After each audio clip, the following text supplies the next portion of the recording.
하나님 아버지 감사합니다. 주의 말씀을 삼가 듣겠습니다. 성령께서 감화 감동하시고 주의 말씀이 우리 안에 녹아들어 오늘 우리의 삶을 통하여 이 땅 가운데 봄싹처럼 솟아나게 태어나게 하옵소서. 그리고 그 말씀이 오늘 우리 삶을 통하여 자라게 하시고 주께서 기뻐하시는 대로 꽃피우게 하시고 향기를 토하며 또한 하나님의 선하신 뜻대로 열매 맺어 가는 이 하루이게 하옵소서. 말씀이 뿌려지게 하시고 우리 안에 주님의 선하신 뜻대로 자라게 하옵소서. 부탁드리옵니다. 예수님 이름으로 기도합니다. 아멘. 오늘은 이사야서 1장에서 4장 말씀 함께 읽겠습니다. 아하스 히스기야 왕 때 세 분의 선지자가 보냄받습니다. 절망이 암담한 그런 시기였습니다. 우리는 히스기야 때 그러면 상당히 하나님을 진짜 의지하고 특히 역대 하서 같은 경우에는 히스기야 왕 때를 가장 중심으로 보는 것 같은데 여기 열왕기 상하서에서 히스기야는 아하스 히스기야와 연결해서 좋게 보는 시기가 아닙니다. 나훔비가 이사야입니다. 그 가운데 이사야서 말씀까지 이르렀습니다. 이사야는 나훔이 백성들을 바라보고 미가는 그런 상황에서 또 멸망을 향해 치달리게 만드는 지도자를 바라봤던 것과는 좀 달리 그 암담한 현실을 바라보고 계시는 하나님의 마음으로 하나님 앞에 서는 사람이 이사야입니다. 그래서 전반기 우리는 1장부터 이사야서 1장부터 39장을 먼저 읽을 겁니다. 40장부터 66장은 바벨론 포로기 때 읽도록 하겠습니다. 1장부터 39장의 그 내용은 슬프게도 하나님께서 선지자에게 이런 사명을 주신 적이 없는데 내버려 둬라. 보지 못하게 하고 듣지 못하게 하고 깨닫지 못하게 하라 하는 슬픈 사명의 사람이었습니다. 그가 전하지 못했던 깨닫고 하나님께서 기록하게 하셨으나 전하지 못했던 말씀들을 우리는 1장부터 39장 사이에서 만나게 됩니다. 이사야서 1장입니다. 유다 왕 우시야와 요담과 아하스와 히스기야 시대에 아모스의 아들 이사야가 유다와 예루살렘에 관하여 본 계시라.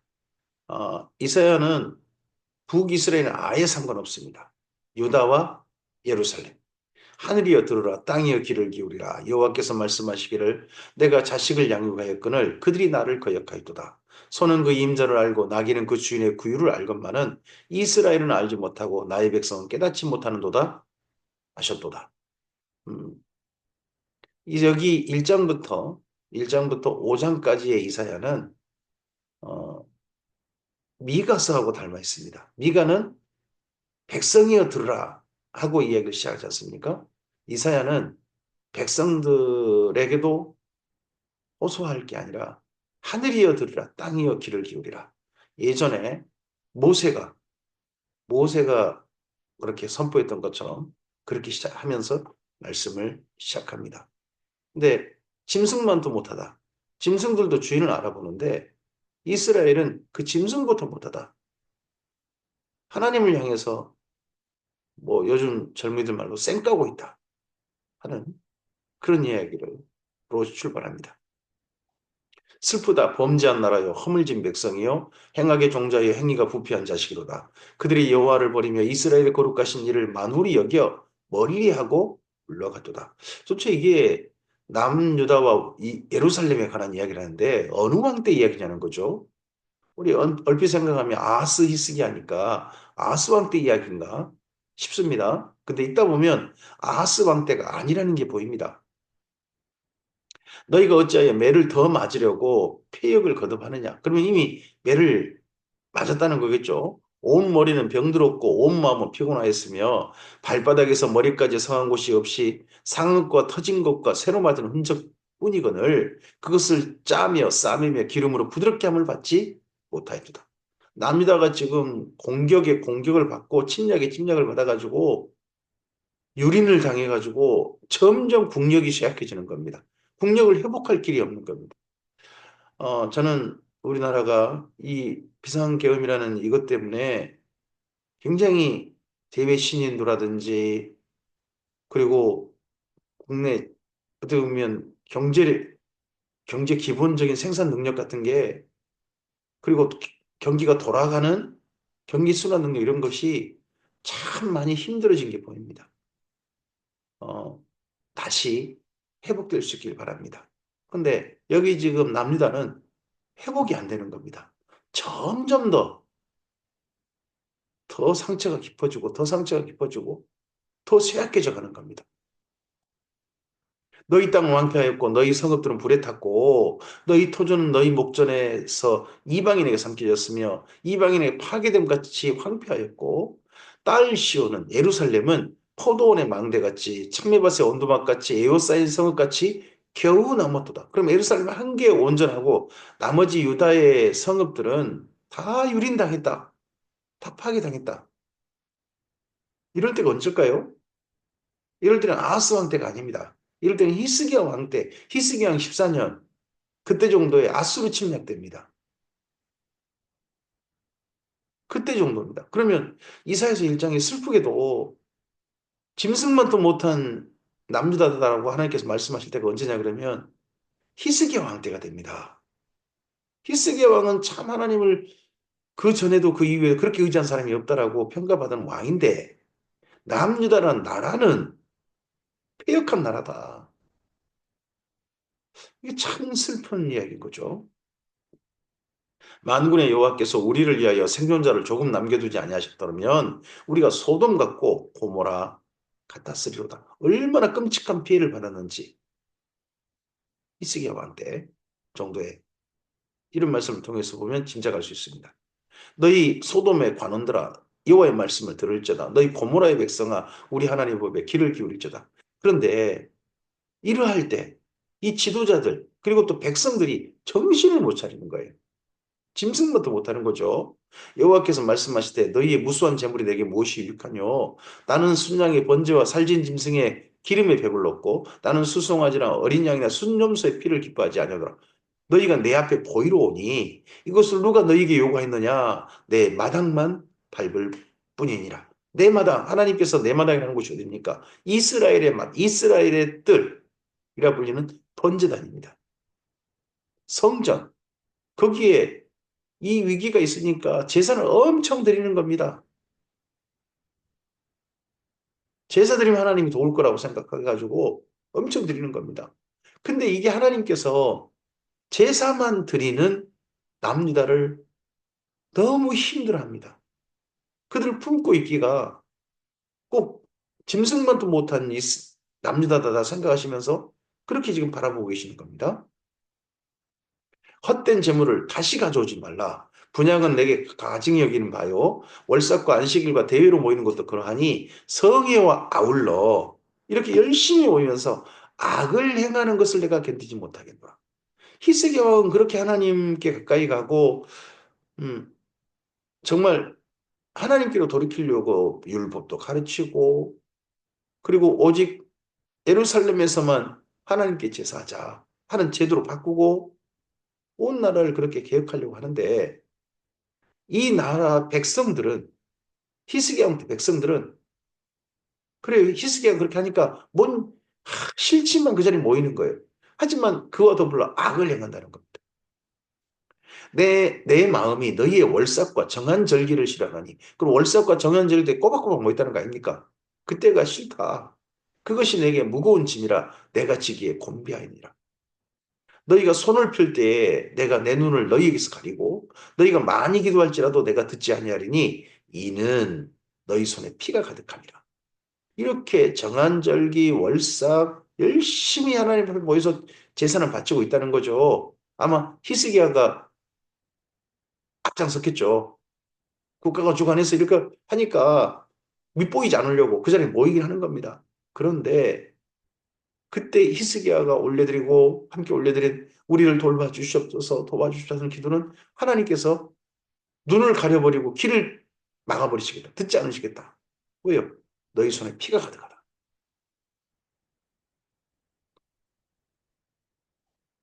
너희는 스스로 씻으며 너희 스스로 깨끗하게 하여 내 목전에서 하나님이 기뻐하시는 게 뭡니까? 하나님이 원하시는 게 뭡니까? 너희 악한 행실을 버리며 행악을 그치고 대신에 선행을 배우며 정의를 구하며 학대받는 자를 도와주며 고아를 위하여 신원하며 과부를 위하여 변호하라 하셨느니라. 본래 율법대로 사는 선한 삶, 이웃을 사랑하고 하나님을 진실하게 사랑하는 삶, 마음을 다하고 뜻을 다하고 힘을 다하여 하나님을 사랑하는 그 삶으로 제발 돌아오라. 그런다면 얼마든지 도와주겠다. 이렇게 된다면, 이렇게만 한다면 여호와께서 말씀하시되 오라 우리가 서로 변론하자. 너희 죄가 주홍 같을지라도 너희 눈같이 휘어질 것이요 진홍같이 붉을지라도 양털같이 게 되리라. 16절, 17절만 한다면 하나님께서 얼마든지 지금이라도 죄를 용서하실 의향이 있으시다는 겁니다. 그러면 속죄제, 속건제, 번제를 바친다고 해서 그들 이스라엘 남유다의 죄가 지금 용서되지 않았다는 겁니다. 그런 제사는 열심히 바쳤다는 겁니다. 근데 그런다고 해서 이 남유다의 죄가 없어지지 않았다는 겁니다. 진실하게 삶을 고칠 때 그 죄가 그 남유다의 행악이 손에 피가 가득한 것이 용서받게 될 것이다. 그 무죄가 선포되어지고 하나님 안에 의인으로 서게 될 것이다. 하시는 게 하나님의 말씀입니다. 근데 이사야가 이런 말씀을요 전하지를 못했어요. 알고 보니까. 너희가 즐겨 순종한다면 이렇게만 한다면 땅의 아름다운 소산을 먹을 것이요 너희가 거절하여 배반하면 칼에 삼켜지리라. 이전 짐승과도 못한 남유다의 삶을 여전히 지속한다면 칼에 삼켜지리라. 여호와의 입의 말씀이니라. 신실하던 성읍이 어찌하여 창기가 되었는고 신실하던 성읍이 어디입니까? 예루살렘이죠. 정의가 거기 충만하였고 공의가 그 가운데 거하였더니 정의와 공의 이게 다윗이 내세운 정치 표어입니다. 정의와 공의를 향할세. 그 가운데 거했더니 이제는 살인자들 뿐이로다. 지도자들이 사람들을 죽어나가는 거 눈도 끔찍하지 않는 겁니다. 자기를 위해서는 폭력도 국가 권력도 국가의 힘도 자기들 살기 위해서 자기들 그 권력을 유지하기 위해서 기꺼이 사용해서 국민들을 죽여서라도 자기의 위치를 그대로 가지고자 하는 사람들이 예루살렘 사람들이었다 하는 겁니다. 내 은은 찌꺼기가 되었고 내 포도주에는 물이 섞였도다. 내 고관들은 폐역하여 도둑과 짝하며 다 뇌물을 사랑하며 예물을 구하며 고아를 위하여 신원하지 아니하며 과부의 송사를 수리하지 아니하는 거다. 이 남유다의 부패, 남유다의 악행이 지도자들로부터 시작되고 지도자로부터 해가지고 밑으로 내려가는 겁니다.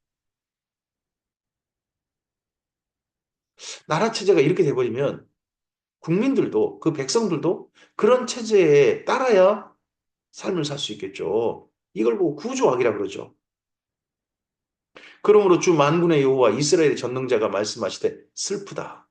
내가 장차 내 대적에게 보응하여 내 마음을 편하게 하겠고 내 원수에게 보복하리라. 여기 24절에 하나님이 말씀하시는 하나님의 대적, 하나님의 원수가 누굽니까? 세상에 슬프게도 이게 남유다요 예루살렘이잖아요. 지금요. 말씀 읽어보면 그것도 어느 때 사람입니까? 어느 때 남유다고 어느 때 예루살렘입니까? 히스기야 왕 때 예루살렘과 히스기야 왕 때 남유다가 하나님의 대적이요 하나님의 원수라는 겁니다.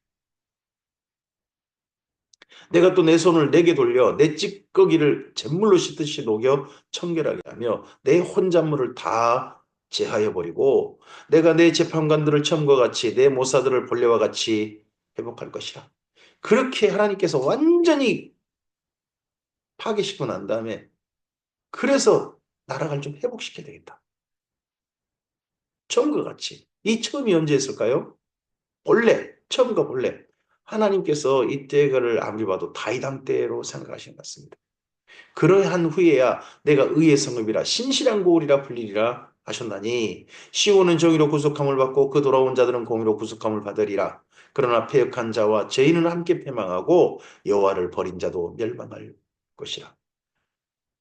히스기야 왕 때 멸망이 선포되고 있다는 거, 예루살렘의 파괴가 선포되고 있다는 게 너무 슬픈 거죠.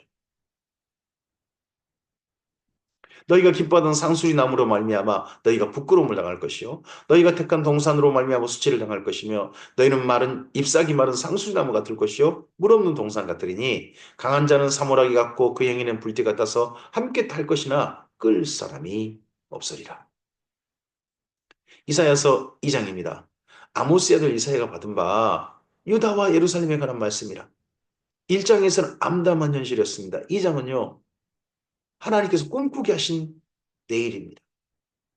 말씀을 전혀 따르지 않고 하나님을 전혀 따르지 않고 손에 피가 가득하고 악행이 가득했던 예루살렘인데 이런 예루살렘이었으며 하는 꿈이 있습니다. 근데 이사야서 2장이 미가서 4장과 내용이 너무나 똑같습니다. 단 여기는 이사야서는 출처가 밝혀져 있습니다. 아모스 아들 이사야가 받은 바 유다와 예루살렘에 관한 말씀이라. 그래서 이 말씀 본래 받은 분은 이사야였고 그 말씀을 그대로 인용한 이가 미가 같습니다. 말일에 여호와의 전에 산이 모든 산 꼭대기에 굳게 설 것이요 모든 작은 산 위에 뛰어나리니 만방이 그리로 모여들 것이라. 많은 백성이 가며 이르기를. 여기 많은 백성이란 만방 사방 사람들이 다 그러 모여들 것이다. 이게 예루살렘 사람만이 아니고 남유다 사람만 아닌 것 같습니다. 그 주변 민족들까지도 오라 우리가 여호와의 산에 오르며 야곱의 하나님의 전에 이르자. 그가 그의 길을 우리에게 가르치실 것이라. 우리가 그 길로 행하리라 하리니 이는 율법이 시온에서부터 나올 것이요 여호와의 말씀이 예루살렘에서부터 나올 것이니라. 이게 하나님께서 본래 이스라엘 민족을 가나안 땅에 심으셨을 때 정착시키실 때 꾸셨던 가지셨던 꿈이시죠. 기대시죠. 출애굽기 19장 5절 6절이죠. 너희가 내 말을 듣고 내 언약을 잘 지킨다면 너희가 내 소유가 되었고 제사장 나라가 될 것이며 너희가 거룩한 백성이 될 것이다. 제사장 나라. 이스라엘 민족을 통해 주변 나라들이 하나님을 믿고 하나님께로 다가오는 하나님의 율법을 외우고 그 율법을 따라 사는 삶으로 나아가는 그런 중심이 되는 예루살렘. 그게 하나님께서 이스라엘 민족을 가나안 땅에 살게 하시면서 기대하셨던 내용인데 그런 날을 꿈꿉니다. 그가 열방 사이에 판단하시며 많은 백성을 판결하시리니 무리가 그들의 칼을 쳐서 보석을 만들고 그들의 창을 쳐서 낫을 만들 것이며 이 나라와 저 나라가 다시는 칼을 들고 서로 치지 아니하며 다시는 전쟁을 연습하지 아니하리라. 주변 나라들이 전쟁하지 않는 평화의 세상, 진정한 평화의 세상. 어떤 한 나라가 힘이 강력해가지고 주변 나라가 감히 덤벼들지 못하는 그런 평화가 아니라 이 평화가 사실은 다윗 왕 때 평화고 그 평화가 이어졌던 게 솔로몬 왕 때죠. 그런 평화가 아니라 온 주변 모든 나라들이 하나님의 말씀을 배워서 말씀을 서로 실천하면서 하나님의 율법을 실천하면서 서로 공감대를 느껴서 더 이상 전쟁하지 않는 그런 세상. 그게 여기 미가서 2장에서 꿈꾸는 진짜 판타지 세상이죠. 이 땅에서 도저히 있을 수 없는. 근데 이게 실천될 날을 우리는 예수님은 다시 꿈꾸고 있습니다. 야곱 족속아 오라 우리가 여호와의 빛에 행하자. 주께서 주의 백성 야곱 족속을 버리셨음은 그들에게 이방 풍속이 가득하며 그들이 블레셋 사람들 같이 점을 치며 이방인과 더불어 손을 잡아 언약하였습니다. 이렇게 꿈꾸는 게 본래 하나님이셨는데 하나님은 이런 이스라엘 민족을 버리셨습니다. 근데 야곱 족속, 주의 백성 야곱 족속 이게 남유다인지 북이스라엘인지 아니 북이스라엘만인지 전부 다인지 어쨌든지 6절 이하는 앞에 있는 말씀과 5절까지 말씀과 대조되죠. 그 땅에는 은금이 가득하고 보화가 모나며 그 땅에는 마필이 가득하고 병거가 무수하며 그 땅에는 우상도 가득합니다. 풍요한데 우상도 풍요하고 이게 참 슬픈 이야기죠. 그들이 자기 손으로 짓고 자기 손가락으로 만든 것에 경배하여 천한 자도 절하며 귀한 자도 굴복하오니 그들을 용서하지 마옵소서. 선지자의 기도입니다. 그들을 용서하지 마옵소서. 이런 자들 어찌 용서한단 말입니까? 우리가 주님의 교회를 위해서 대한민국 교회를 위해서 기도할 때 주님 우리 대한민국 교회를 불쌍히 여기시고 긍휼히 여겨 주시옵소서. 하나님의 교회답게 살려옵소서 해야 되는데 대한민국 교회를 더 이상 용서하지 마옵소서 하는 기도를 우리가 하게 된다면 얼마나 대한민국 교회에 대한 실망이 있기에 그러하겠습니까? 이사야 선지자가 세상에 자기 민족을 향해서 용서하지 마옵소서라는 기도를 올려드린다는 게 너희는 바위 틈에 들어가며 진토에 숨어 여호와의 위엄과 그 광대하심의 영광을 피하라. 그 날에 눈이 높은 자가 낮아지며 교만한 자가 굴복되고 여호와께서 홀로 높임을 받으시리라. 대저 만군의 여호와의 날이 모든 교만한 자와 거만한 자와 자고한 자에게 임하리니 그들이 낮아지리라. 또 레바논의 높고 높은 모든 백향목과 바산의 모든 쌍수리 나무와 모든 높은 산과 모든 솟아오르는 작은 언덕과 모든 높은 망대와 모든 견고한 성벽과 다시스의 모든 배와 모든 아름다운 조각물에 이말이니 그 날에 자고한 자는 굴복되며 교만한 자는 낮아지고 여호와께서 홀로 높임을 받으실 것이요 우상들은 온전히 없어질 것이며 사람들이 아멸과 토굴로 들어가서 여호와께서 땅을 진동시키려고 일어나실 때에 그의 위엄과 그 광대하심의 영광을 피할 것이라. 사람들이 숨어드는 그날. 원래 이게 전쟁이 일어날 때 강력한 나라가 전쟁을 해올 때 약소국이 전쟁을 피하는 방법이죠. 어디 굴 같은 데라든지 토굴 같은 데 숨어드는 겁니다. 산 같은 데. 산으로 도망하라. 산으로 도망하라. 근데 하나님께서 사람 전체가 하나님께서 일어나실 때 이렇게 할 거란 겁니다.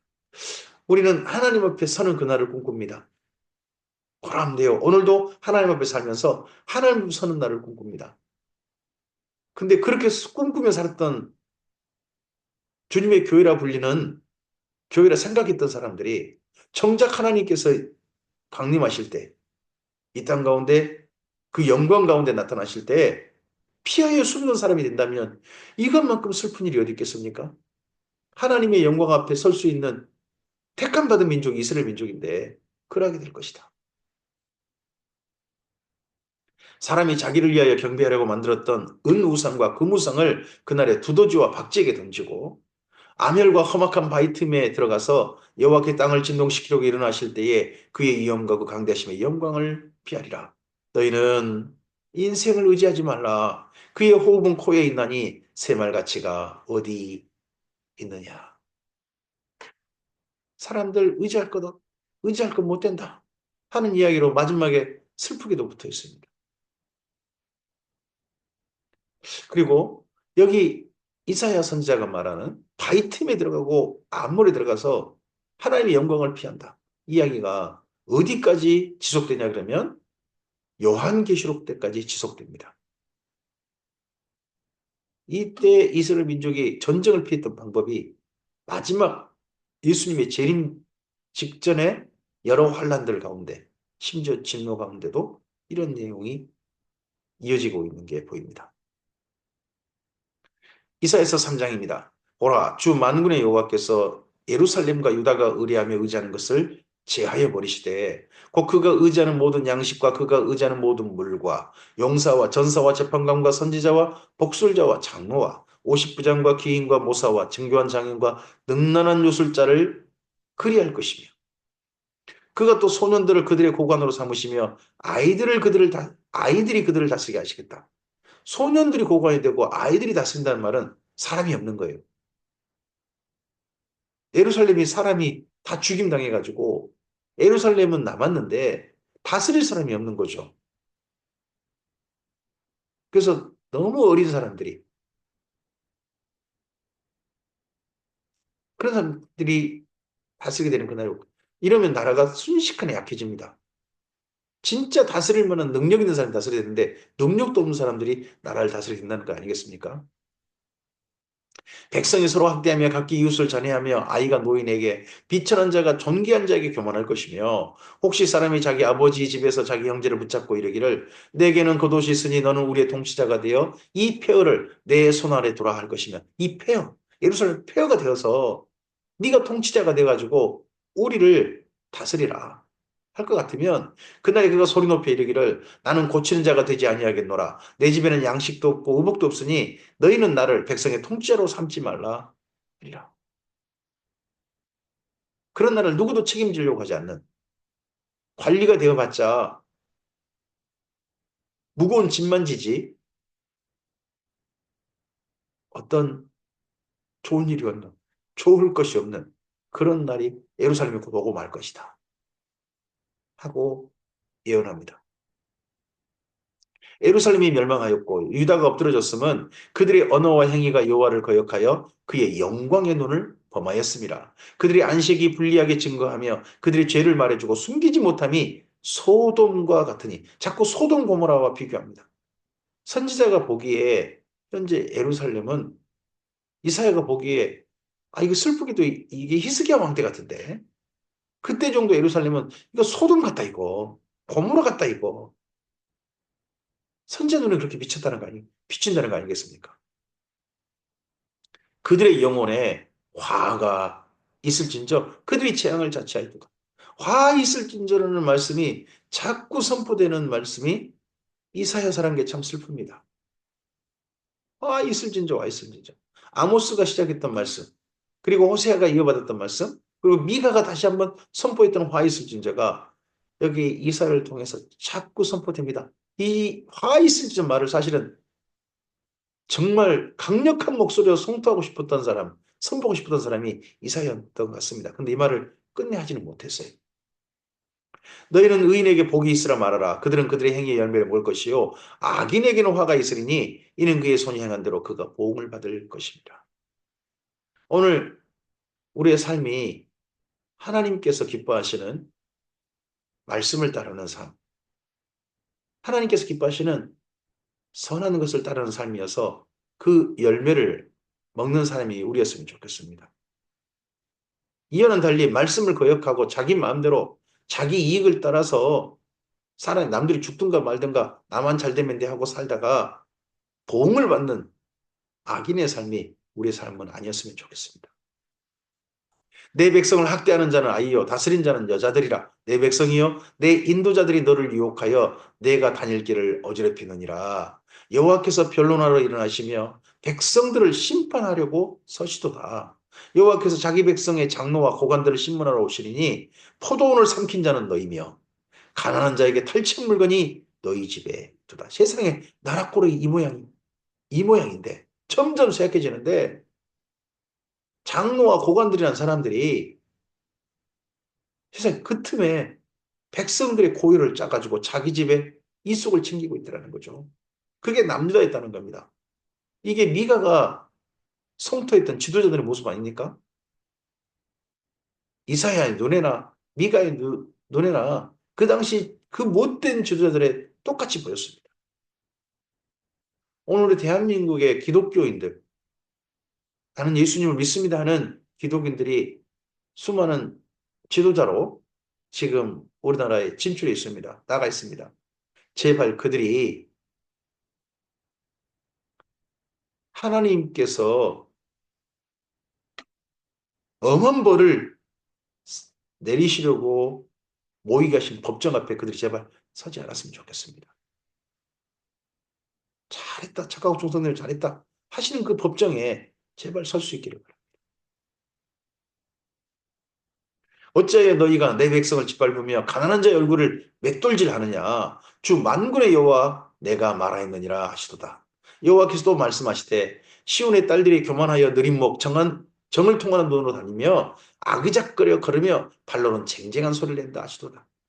그러면서도 남자들은 이렇게 권력을 가지고 마구 휘두르고 그의 아내들은 또 예루살렘에서 사치, 어떤 나쁜 풍수, 나쁜 유행을 선도하는 거, 이런 것만 하고 있더라는 거죠. 그러므로 주께서 시온의 딸들의 정수리에 딱지가 생기게 하시며 여호와께서 그들의 하체가 드러나게 하시리라. 하체가 드러난단 말은 포로로 잡혀갈 때 웃습니다. 옷을 발가벗겨 버리거든요. 주께서 그날에 그들이 장식한 발목걸이와 머리에 망사와 반달 장식과 귀걸이와 발목걸이와 얼굴 가리개와 화관과 발목사슬과 띠와 향압과 호신부와 반지와 코걸이와 예복과 겉옷과 목도리와 손주머니와 손거울과 세마포과 머리수건과 노을을 제하시리니, 와 정말 화려하네요. 예루살렘 여자들이 있고 고관들 여자가 얼마나 자기 몸을 사치스럽게 장식했는지가 이런 무슨 열거된 그들의 장식품들, 아이고, 몸에다가 몇 억 걸치고 다니나 봐요. 이런 것들을 재활이니 그때 썩은 냄새가 향기를 대신하고 노끈이 띠를 대신하고 대머리가 숱한 머리를 대신하고 굵은 베옷이 화려한 옷을 대신하고 수치스러운 적이 아름다움을 대신할 것이며 여인들도 대머리가 되어버린다네요. 너희 장정은 칼에 너희 용사는 전란에 망할 것이며 그 성문은 슬퍼하며 곡할 것이요 시온은 황폐하여 땅에 앉으리라. 이 예루살렘마저도 황폐해서 땅에 앉은 날이 곧 오게 될 것이다. 아닌 게 아니라 요시아의 아들 때 결국 예루살렘이 그렇게 되고 말지 않습니까? 이사야서 4장입니다. 그 날에 일곱 여자가 한 남자를 붙잡고 말하기를 우리가 우리 떡을 먹으며 우리 옷을 입으리니 다만 당신의 이름으로 우리를 부르게 하여 우리가 수치를 면하게 하라 하리라. 그날 그 예루살렘이 완전히 땅에 무너져가 땅에 내려앉은 날, 그날 되면 남자가 없는 거예요. 다 죽임당하고 포로 잡혀가 버렸어요. 그래서 한 남자에게 일곱 여인이나 당신 이름 안에 호적만 올리게 해주시오 하는 그런 날이었고, 이 광경이 정말 슬픈 광경인 거죠. 참담한 광경인 거죠. 그날에 그렇지만 이와 함께 이렇게 완전히 멸망당할 건데, 하지만 이런 날이 있고 난 다음에야 하나님이 비로소 싹이 나게 하실 거예요. 그래서 그날이에요. 그래서 4장 1절의 그날과 4장 2절의 그날이 사실 대조됩니다. 오늘은 아니에요, 다. 그날. 그날에 여호와의 싹이 아름답고 영화로울 것이며 그 땅에 솟아난 이스라엘 피난난 자를 위하여 영화롭고 아름다울 것이며 여호와의 싹, 여호와의 연한 순, 여호와의 가지, 이새의 줄기, 바로 메시아가 오실 것이다. 메시아가 오셔서 이 땅은 다시 영화로워질 것이다. 참담하게 멸망하는 그날도 보입니다. 그와 아울러 오늘은 답 없다. 오늘같이 이렇게 해서는 답 없다. 진짜 메시아가 오셔야 새로운 날이 이 예루살렘에 있을 것이다. 영화로운 날이 있게 될 것이다. 하는 것도 선지자에게 보여주고 있습니다. 여호와의 싹이 솟아나는 그날.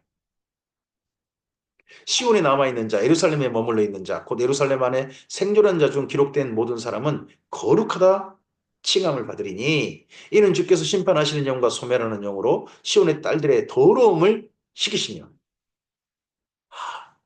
아예 심판을 하셔야 되는 거죠. 그러니까 소멸시켜버리는 되는 거죠. 그래야 비로소 그 더러움들이 씻겨져 버린다. 예루살렘의 피를 그 중에서 청결하실 때가 됩니다. 그럼 예루살렘이 심판받음과 동시에 그들이 그래야 그 다음에 새싹이 돋을 것이다. 이게 두 가지가 그날 대주되는 그날이 심지어 함께 있게 될 것이다 하는 말씀으로 보이죠. 여호와께서 거하시는 온 시온 산과 모든 지폐 위에 낮이면 구름과 연기 밤이면 화염의 빛을 만드시고 그 모든 영광에 덮개를 두시며 낮에는 구름과 연기 밤이면 화염의 빛을 만드신다. 어디가 연상됩니까? 광야 때 낮에는 구름 기둥 밤에는 불 기둥으로 그 성막 가운데 함께 하셔서 이스라엘 민족과 함께 하셨던 하나님을 연상시키죠. 그 모든 영광에 덮개를 두시며 덮으시며 또 초막이 있어 낮에는 더위를 피하는 그늘을 지으며 또 풍우를 피하여 숨는 곳이 되리라. 하나님께서 직접 집을 지시는 거죠. 이 땅에서 사람들이 하나님을 위해서 집을 지었습니다. 근데 그날에는 하나님께서 이스라엘 민족을 위해서 집을 지으실 것이다. 우리는 이 집을 짓는 분을 예수님으로 봅니다. 예수님께서 새 예루살렘에서 아버지 집에 주셔서 그곳에 초대하시는 거죠. 그 하나님의 장막으로 하나님께서 지으신 우리들이 지은 장막에 하나님이 오신 게 아니라 하나님께서 직접 지으신 초소 그곳으로 우리를 초대하신 내용이 신약 성경에 있습니다. 오늘 여기까지 말씀입니다. 이사야가 암담한 오늘 그리고 그로 말미암아 심판받을 내일 하지만 심판받음과 동시에 그래야 희망이 있게 될 소망이 있게 될 꿈꾸게 될 내일을 함께 이야기하고 있습니다. 오늘과 내일 태주도 이렇게 이야기합니다. 이렇게 하는 이야기를 선포한 게 아니라 사실은 이렇게 하고 싶었다는 선지자의 열망이었다. 그걸 기록으로만 남긴 게 이사야서 1장부터 5장이었다는 게 6장 가보면 우리가 좀 이해가 될 수 있습니다. 오늘 이사야서 말씀을 통해서 오늘 우리의 암담한 현실인지 좀 살펴봐야 될 것 같습니다. 오늘 우리 현실은 어떠한지. 그런데 그 현실 속에서 하나님께서 아직은 희망이 있으셔서, 아직은 하나님의 소망이 있으셔서 하나님의 사람들이 기대하고 계신다면 우리는 남유다 상태만큼은 아닐 거라고 저는 생각합니다. 히스기야 상태 정도 아니라고 봅니다. 지금 하나님의 뜻을 따라 온전히 돌이키고 그 뜻을 받들어서 악행이 아니라 하나님의 말씀을 따르는 아름다운 삶으로 주 앞에 오늘을 걸어간다면 그런 사람을 통하여서 하나님께서 기대하시는 내일이, 베풀고 싶으신 내일이 있게 될 줄 믿습니다. 대한민국의 희망이 주님의 교회였으면 좋겠습니다. 주의 말씀을 받드는, 이 말씀을 알아듣고 주님의 뜻을 따라 섬기는 사람들이 바로 우리였으면 좋겠습니다. 우리들이, 말씀 듣는 우리들이 하나님께서 살리고 싶으신 대한민국의 내일을 여는 희망이 되는, 오늘의 싹이 되어지는, 오늘 하나님의 씨앗이 되어져서 심겨지는 우리들이 되겠으면 좋겠습니다. 주의 선하신 은혜가 이 하루 함께 하시길 바랍니다. 감사합니다.